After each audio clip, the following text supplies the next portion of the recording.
a todos, tudo bem? Com vocês, reflexões.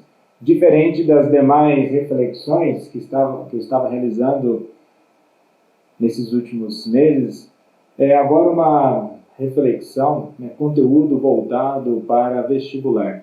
Então peço aí para que se inscrevam no canal, deixem aí o seu joinha, que é interessante acompanhar nesse projeto e também dar esse apoio. Então, nessa perspectiva, não vou prolongar muito no vídeo para não ficar cansativo, do que eu pensei. É uma série de vídeos, provavelmente em 4 partes, é interessante fazer nessa dinâmica para não ficar muito cansativo, e pensando na dimensão do vestibular da Unesp, realmente colocar nessa proposta de colocar ali conceitos chaves desde o início da filosofia, já mesclando com a sociologia, até chegarmos aí em tempos modernos, em tempos contemporâneos. Então, antes de começar, é interessante já analisar essa perspectiva do conteúdo do que pode provavelmente cair no vestibular da Unesp. É sempre interessante nessa perspectiva, então vamos lá. No vídeo de hoje, nós vamos pegar e analisar a questão desses temas conceituais, porque o que eles colocam, que não está de forma separada a filosofia e sociologia. É sempre interessante interligar essas duas disciplinas. No vídeo de hoje, nós vamos ali para temas, para questões de análise de texto, a mitologia e filosofia, o surgimento do pensamento grego dentro do universo mitológico, depois ali a transição até a chegada no pensamento mais racional dentro da filosofia. É um processo de transição, é um processo de evolução, e também não podemos deixar de tudo isso ver a questão cosmológica, que já é aí o início de um pensamento, vamos dizer assim, científico. E depois nós vamos ali para temas e para as questões conceituais. Como vocês podem ver aí na disposição das temáticas, eu vou abordar nessas 4 partes, desses vídeos diferentes, abordando essas questões.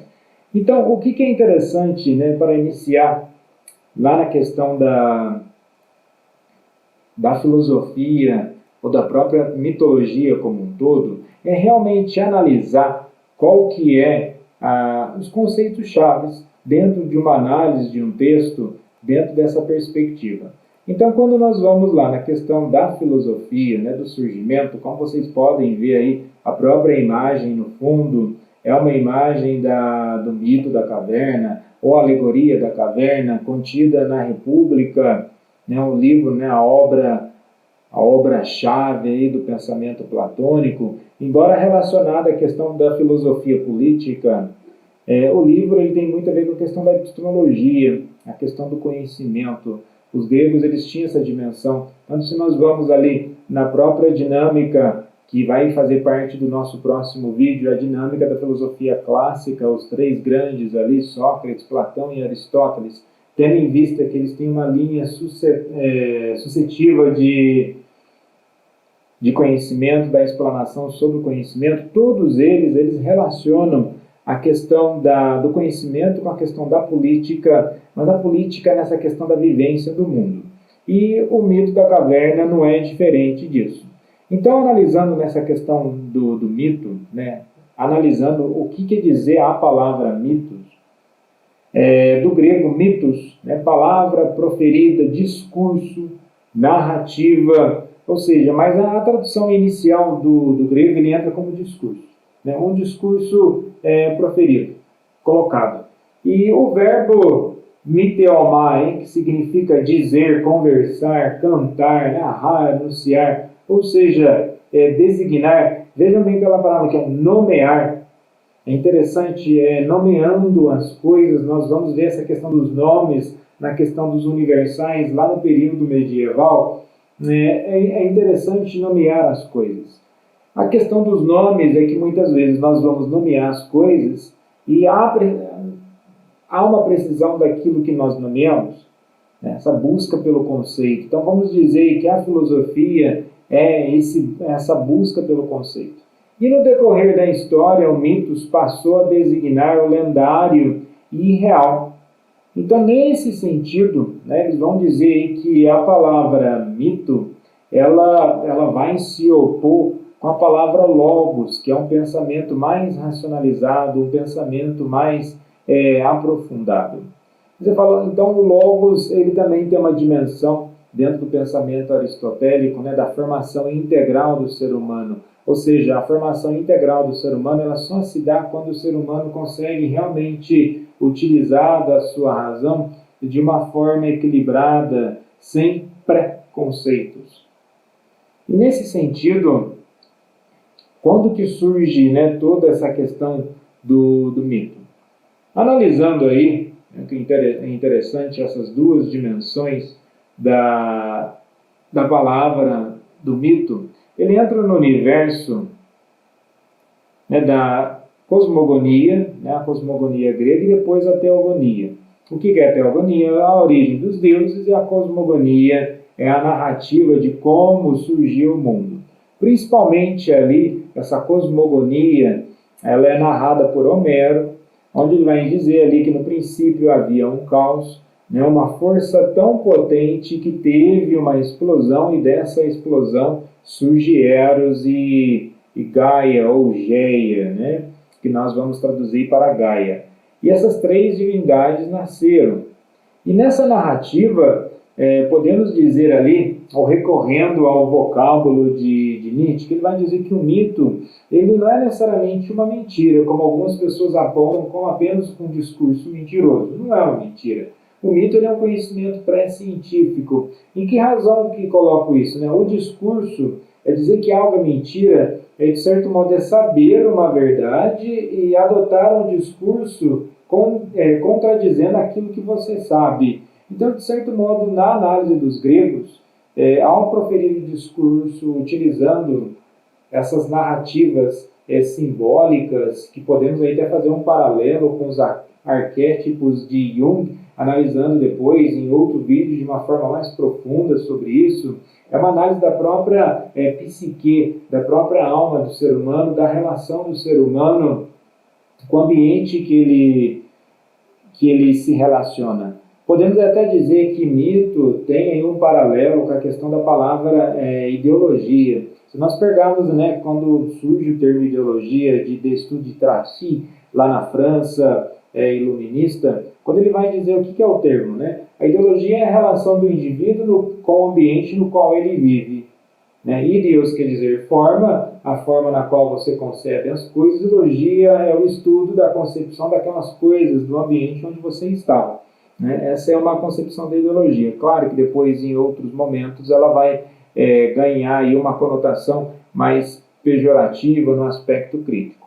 Mas voltando aqui, a cosmogonia. Então, é o surgimento do mundo, né? Como o mundo surge, as grandes religiões têm essas narrativas, que algumas pessoas vão chamar de narrativas míticas ou narrativas simbólicas, depois do movimento literário moderno, principalmente na escola francesa de hermenêutica ou de análise de textos, vai tirar essa palavra mítica como termo de depreciação, vai fazer narrativas simbólicas, porque a simbologia, né, o estudo dos símbolos e analisando a linguagem ou a forma que você se expressa, ou porque tal termo ele surge mediante o contexto, e por isso que Nietzsche ele vai dizer que o mito é um discurso pré-científico, sendo Nietzsche um filólogo, né, um estudioso da origem das palavras, é exatamente símbolo. Né? O que o autor, né, o que Homero ele vai querer dizer com essas simbologias,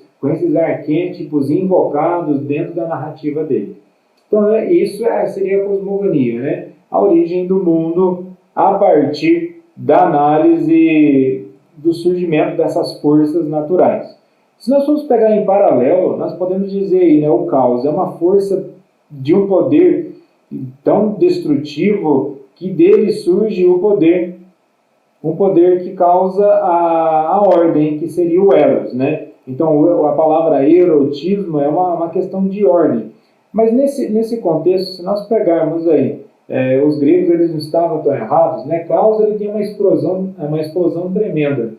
Se nós formos analisar explosão, você fala, mas o que quer dizer, o que isso tem a ver com a ciência, né? Se nós formos pegar a teoria do grande estouro, né, ou do Big Bang, é exatamente esse grande estouro. E para os gregos, eles já entendiam que era dessa forma. Então, eles não estavam lá totalmente errados na sua forma de conceber essa força primitiva, inicial, que causou o início de tudo. Embora até alguns colocam, né, que essa questão do Big Bang já está sendo questionada, né, já existe uma teoria, são teorias, né, paralelas à questão do Big Bounce, que é o grande salto, o grande rebote, já é uma teoria paralela a isso. E se nós formos analisar, pode ser, né, apenas dizendo que daqui a 200 ou 100 anos, a forma que nós concebemos o nosso mundo, a forma que nós utilizamos a linguagem para denominar as coisas hoje, pode ser que eles vão analisar de uma forma mítica. E nesse contexto é interessante até analisar, depois quem quiser, hein, tem um vídeo de um filósofo francês que ele, o Gilles Lipovetsky, ele vai falar sobre do mito à Netflix, falando essas questões da imagem, né? E tem a ver, novamente, a questão de Platão, né? Quando nós vimos lá aquela imagem inicial que eu coloquei do vídeo, a questão das imagens. É pelas imagens que nós temos a ilusão de que certas coisas são certas coisas, e pelas palavras também. Tá, mas vamos voltar à questão da teogonia. Então, a teogonia é a origem dos deuses. De onde surgem os primeiros deuses? Será que um deus originou um outro deus? Pela narrativa dos gregos, sim. Né? São forças da natureza que vão surgindo, são forças da natureza que vão evoluindo a partir de uma força anterior. Ainda no mundo da cosmogonia, né, o nascimento do universo, são essas explicações da forma do mundo. Então, em paralelo, existe a teogonia, que, de certo modo, os deuses gregos eles são responsáveis também aí pelo surgimento do cosmos, do mundo, então conhecido pelos deuses. E aí eles procuram, tanto na explicação da origem, de onde surge o mundo, tanto na origem dos deuses, eles procuram aí ver um sentido para a própria vida, um sentido para a morte. Se existe então essa ideologia, essa relação do indivíduo com o ambiente que ele vive, então ele busca esse sentido para a sua vida, né? Qual que é a finalidade de tudo que se faz nesse mundo, nesse universo? E aí nessa narrativa dos deuses, nós temos que ver a teogonia, que pode ser dividida em 3 momentos. A origem do mundo ou cosmogonia, nós vimos aí, a origem dos deuses e seus descendentes, e quando Deus assume o poder. É marcante dentro dessas narrativas, quando Deus assume o poder, porque o pai de Zeus é uma força que tudo devora, o Cronos. Hoje nós temos a palavra cronômetro, veja novamente, o poder das palavras, né? Aquele que mede o tempo, mas o cronômetro para medir o tempo, mas o Cronos é aquele que tudo devora, e principalmente devorava, né, os seus filhos, né? E depois ali de um jogo político, né, entre Zeus e sua mãe, eles conseguem aí derrotar Cronos e aí ele assume o poder.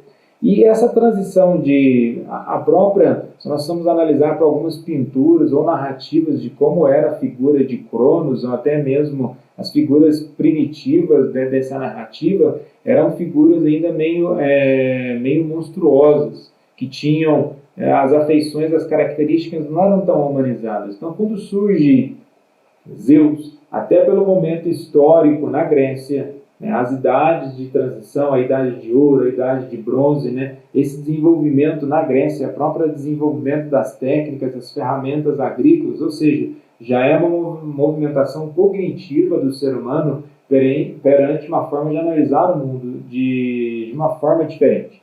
E aí Zeus, né, assume o poder. E aí os demais deuses, né, do panteão dos deuses, né, do universo grego, eles são todos deuses que têm essas características humanas. Embora ainda eles fossem deuses que eles poderiam assumir formas de outros elementos da natureza, ainda resquícios de uma visão antropomorfóbica Em que sentido antropomorfônica? No aspecto que eles têm uma parte de ser humano, né, parte homem ou parte mulher, e uma parte de animais. Então é um processo de transição, aquela transição da saída do pensamento da natureza e centralizando o pensamento na figura do ser humano. E nessa narrativa, o poema, né, o principal poema aí dessa análise da origem dos deuses, né, do poeta grego Hesíodo, ele vai analisar dessa forma. Eu coloquei aqui apenas para realmente analisar como exemplo, mas entender um pouco o que é essa teogonia. E aí, nós temos que analisar historicamente como as coisas elas estão na Grécia. Um crescimento populacional e grande transformação social, cultural e econômica e política. Ou seja, aqui nós já estamos analisando ainda já um momento, embora é o surgimento da mitologia, mas quanto mais o ser humano, né, os gregos, eles apontavam esse caminho de explicar cada vez mais o mundo, cada vez mais as coisas, eles conseguiam então ter também um aprofundamento na sua própria cultura. E nesse aprofundamento da própria cultura, embora aqui já no período mais de transição ali para a cosmologia, vejam bem, nós temos aqui uma atividade comercial e industrial na Grécia, que introduz aí a questão da cultura, na cultura grega, a moeda, a escrita, as criações das leis. Esses são aqui um dos motivos, razões históricas para a transição do período mitológico para o período filosófico, que nós podemos chamar de período antropológico, porque coloca a razão do ser humano no lugar do discurso dos deuses no panteão. E é interessante que o próprio discurso dos mitos, eles vão tendo essa transição. Em que sentido? Vamos pegar o mito de Prometeu, né? Aquele que vai rouba ali o fogo dos deuses.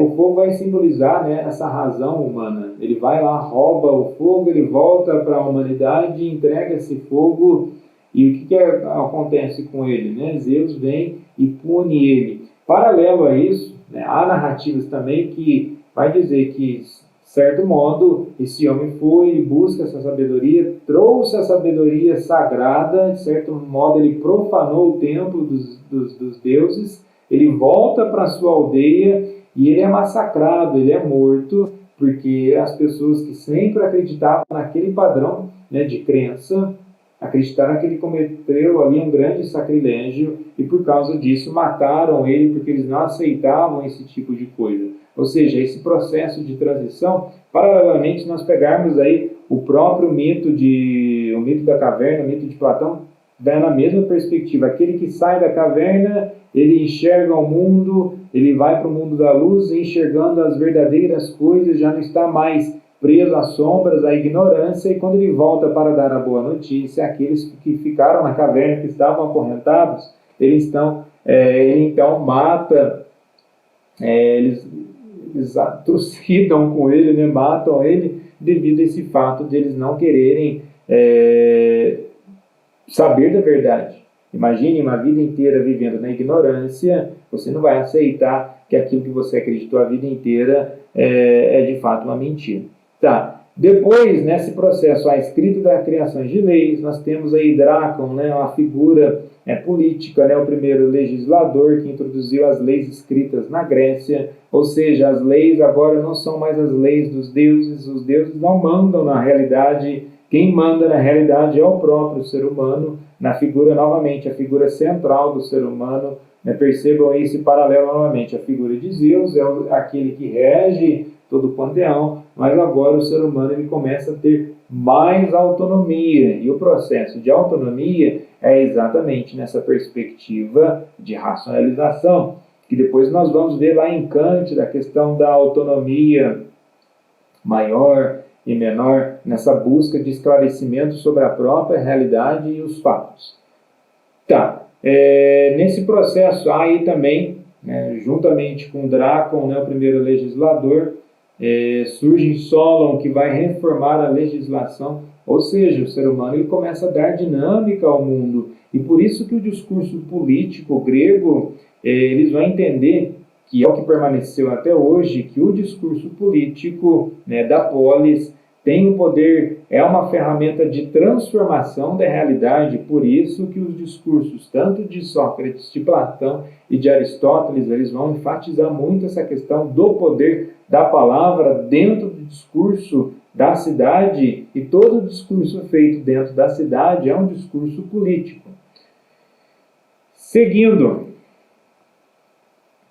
então nessa perspectiva, olha lá, os deuses primordiais, sim, bem, primeiro nasceu o caos, depois também terra de amplo seio, né? Terra aqui seria Gaia, Augeia, e aí, olha lá, o Tártaro, Eros, você vê que tem são mencionados aqui os primeiros deuses, esses deuses dessas forças da natureza, né? Os titãs. Os titãs eram os deuses anteriores a eles, esses deuses foram aprisionados, Prometeu era um titã, são as forças da natureza aprisionadas, ou de certa forma já é um discurso do ser humano conseguindo dominar mais a natureza. Então, a partir do momento que ele domina mais a natureza, ele começa a ter um discurso, uma lógica antropocêntrica, ao invés de uma lógica da natureza. E tanto que as narrativas dos poemas, né, do culto na Grécia, tinha as noções, né, do culto do lar, o culto cívico, que era o culto na cidade, e o culto panteísta, né, que era as forças da natureza juntamente com as forças do ser humano. E seguindo nessa análise, né, a consciência mítica como estrutura do ser no mundo. No livro do Dosdorff, Mito e Metafísica, lá, o mito está ligado ao primeiro conhecimento que o ser humano adquire de si mesmo e de seu contorno. E por isso, como eu já mencionei, né, a própria escola literária francesa, depois a alemã, com as análises de texto, né, com Paul Ricoeur, Gadamer, eles vão analisando essa questão que não pode se dizer necessariamente que o mito é uma mentira tão somente. Embora no mundo moderno as pessoas vão chamar certas pessoas de mito, né? O mito sobre o mito, né? Não tem como, aquela pessoa mitou. É um discurso que hoje tomou uma conotação de algo mais esplêndido. Mas aqui é exatamente, olha lá, é um conhecimento que o homem adquire de si mesmo. Conhecimento adquirido de si mesmo, essa primeira consciência. E se nós fizermos um paralelo perante essa questão, né, de consciência do ser humano com a evolução do pensamento do ser humano, se nós pegarmos uma criança na sua fase de desenvolvimento da própria escrita, do entendimento das palavras, muitas vezes o que ela vai projetar?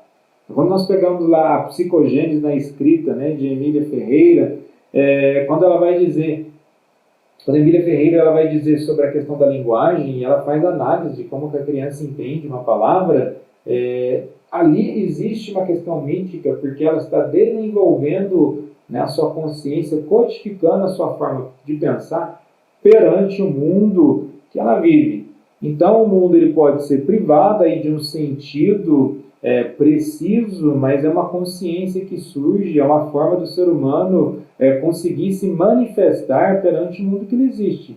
Não é uma forma simplesmente, eu quero mentir. Ele está tentando buscar padrões de identidade perante a realidade no qual ele existe. Tá. Seguindo, agora a própria filosofia, né? Tem um livro interessante sobre essa questão da análise da filosofia.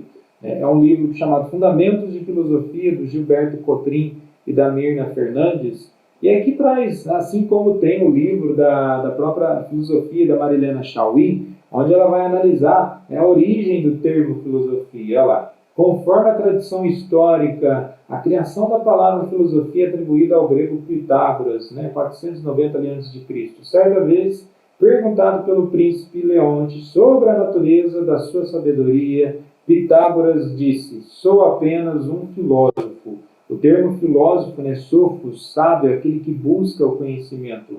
Com essa resposta, desejava esclarecer que não detinha a posse da sabedoria. Ele não detém a posse, ele busca pelo conhecimento. Assumia a posição de amante do saber. Que a palavra Sofia tem essa questão, essa conotação e significado, de amante.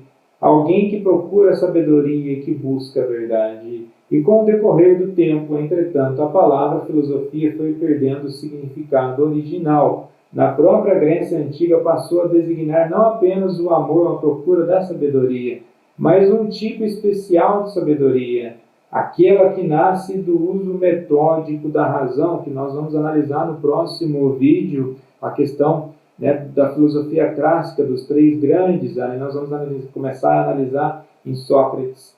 Essa filosofia de uma investigação racional na busca de conhecimento. E a razão, o que seria a razão, segundo essa definição? Capacidade de raciocinar, de encadear logicamente as ideias. E coloca a finalidade última da filosofia. E surgem sempre questionamentos. Ela não vai buscar uma resposta simplificada. No mundo em que nós vivemos, vem essa necessidade de buscar essa resposta pronta ou uma resposta espontânea. Nesse segmento da filosofia, nós temos que falar da questão do logos. O logos dá a razão, o sentido, o valor, a causa, o fundamento, o ser da coisa. Novamente, nós estamos aí na questão da linguagem. É preciso ter a linguagem como análise das questões. Por isso que chega um momento, da evolução da própria filosofia, que ela vai tomando um sentido de uma filosofia analítica. Realmente entender o argumento das coisas, assim como o juízo. Mas o logos, nesse processo de evolução, ele tem como característica reunir, narrar, pronunciar, pensar, refletir e ordenar as coisas. E aí, a palavra, o que se diz, é uma sentença máxima.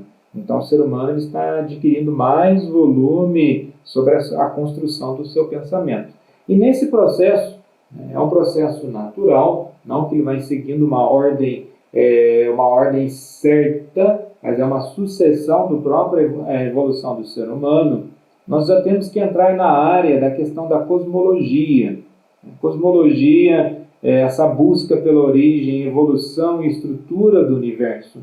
Mas qual universo? Aquele universo que o homem grego, aqueles indivíduos, eles viviam. Embora a imagem está com uma imagem do universo, sim, hoje a cosmologia moderna, ela tem a ver com a questão da astronomia, entender o mundo, as manifestações que surgem na natureza.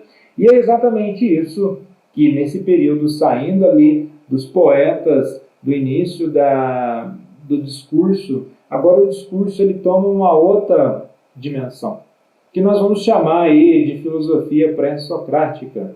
A filosofia, por causa da lógica, não pode mais recorrer aos mitos para explicar as coisas do mundo. Agora é preciso explicar os fenômenos naturais observando a própria natureza. Não pode ser mais aquele discursinho que, de certo modo, era pré-científico e agora o ser humano está tomando uma postura mais científica primeira no mundo. E aí o que eles vão buscar? A physis, a divindade primordial da natureza. Divindade aqui não no sentido de Deus, mas divindade de entender qual que é a essência daquelas coisas. Entendendo o movimento, entendendo as mudanças da própria natureza, a composição dos elementos, e por isso que os filósofos pré-socráticos, eles vão analisar primeiramente os elementos. E um deles, nós vamos aqui para o Tales de Mileto. Ele vai analisar a physis e ele buscou entender a natureza da água. Vejamos bem, hoje, para o tipo de vida que nós entendemos, a vida que nós vivemos para o ser humano, só a vida onde há água.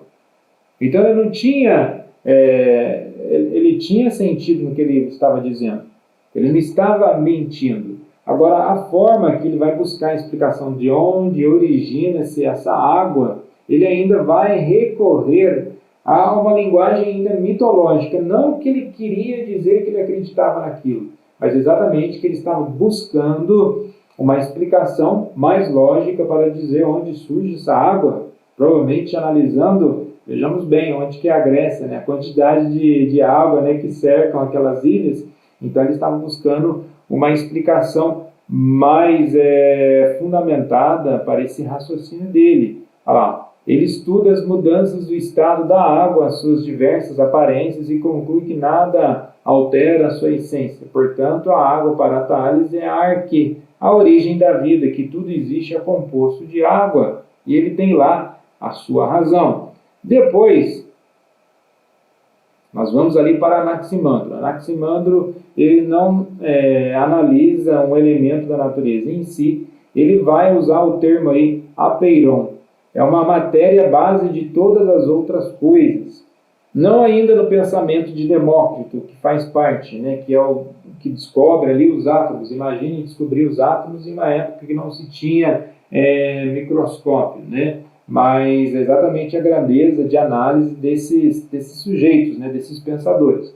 Mas o Apeiron, né, séculos aí depois, o cristianismo ele vai utilizar esse termo para falar sobre Deus.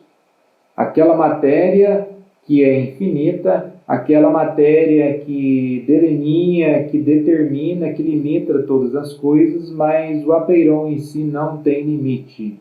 Então, séculos depois, aí dentro da fusão dos ideais greco-romanos, o cristianismo ele vai chamar isso de Deus, né? Algo que a própria palavra Deus já surge do vocábulo aristotélico, né? No 8º livro da Metafísica de Aristóteles, ele vai falar dessa questão Deus.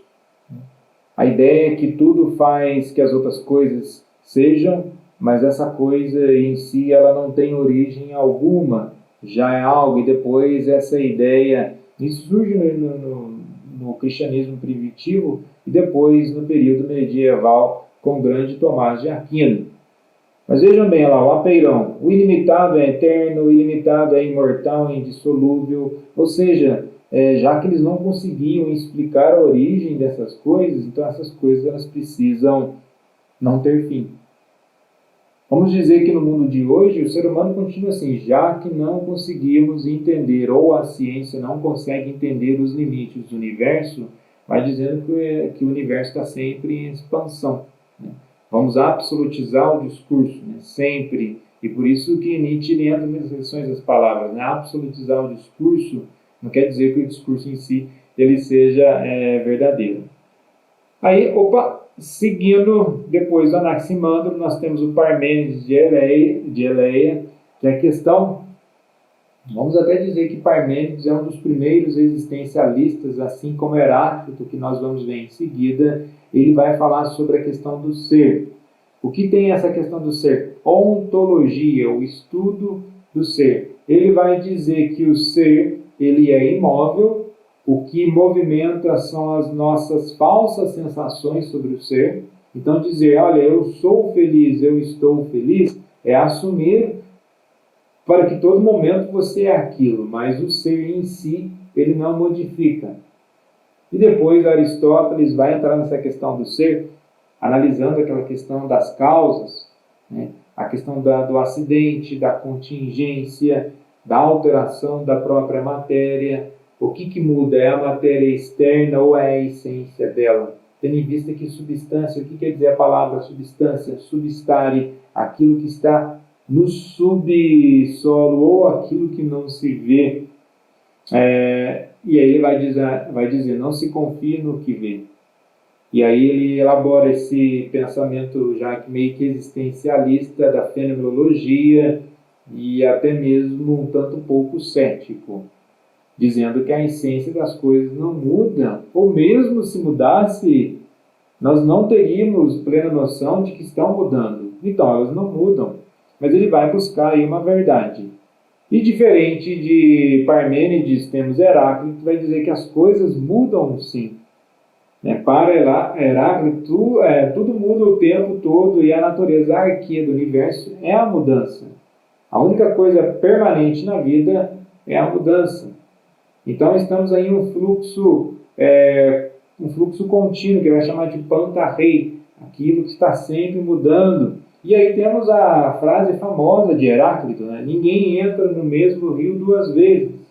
A chama de uma vela, apesar de sempre que olhamos para ela, para ser estar igual, ela é sempre diferente. E ele já dizia nessa questão de mudança, e aí ele tem um conterrâneo, né, um contemporâneo aí, chamado Crático, que vai dizer: ora, Heráclito, você diz que não é possível entrar, né, banhar-se 2 vezes no mesmo rio, não é possível nem banhar-se a primeira vez, porque a nossa existência, as coisas passam tão rápido que já não somos os mesmos, não há nem a primeira oportunidade para dizer quem realmente somos.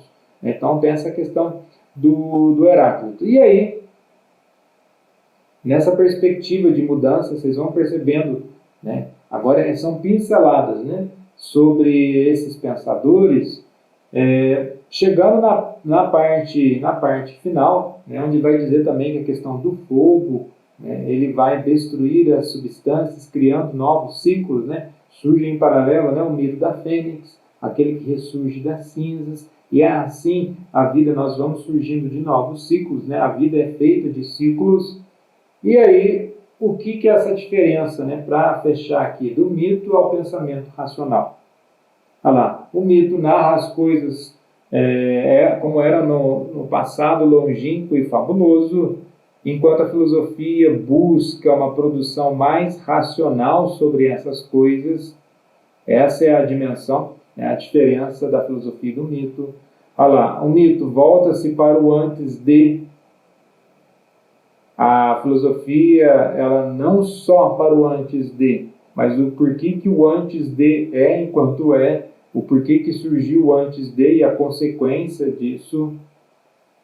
A filosofia, assim como o desenvolvimento racional, ou o próprio desenvolvimento da ciência, não admite contradições, embora hoje a ciência moderna, com o cientista, né, e filósofo norte-americano Karl Popper, ele vai dizer que a ciência tem que se contradizer, que é por causa das contradições que surgem novas teses, até um princípio aí meio que dialético, né, hegeliano dentro da própria ciência, exige que toda explicação seja coerente, lógica e racional.